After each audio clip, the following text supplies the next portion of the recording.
President Trump's meeting with NATO allies fraught with tension over leaks of intelligence, leaks that tonight threaten to harm U.S. intelligence gathering. I will be making clear to President Trump today that intelligence that is shared between law enforcement agencies must remain secure. British officials angered that the name of the Manchester bomber and these photos of the bomb in the New York Times were leaked, likely by Americans, they believe. I say to the US government today, from the very top, a clear statement must be made that this will stop immediately.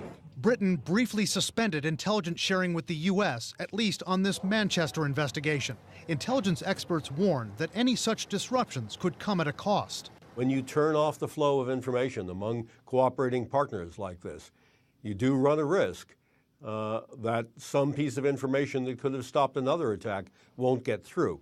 President Trump today vowing to get to the bottom of the leaks. Trump in the past has repeatedly slammed the intelligence community for leaks about him. I think it's a disgrace. But the president himself is also blamed for allegedly disclosing this month to top Russian officials intelligence gained from Israel about ISIS plots. Israeli Defense Minister Avigdor Lieberman asked if an Israeli asset's life was put in danger, would neither confirm nor deny, but said Israel made a, quote, correction.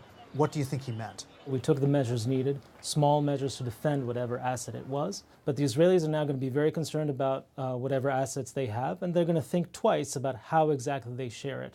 The president claims he never identified Israel by name.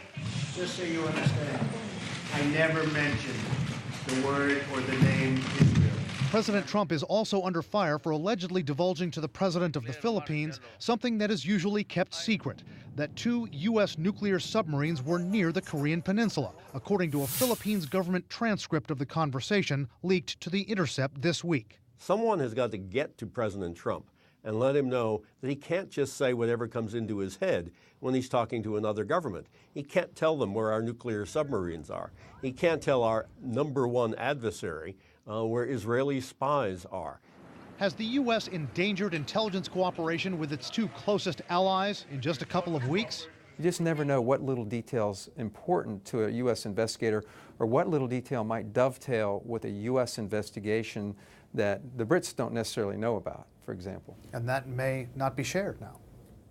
My fear is that that type of information, sort of the broad, general information, is not going to get shared.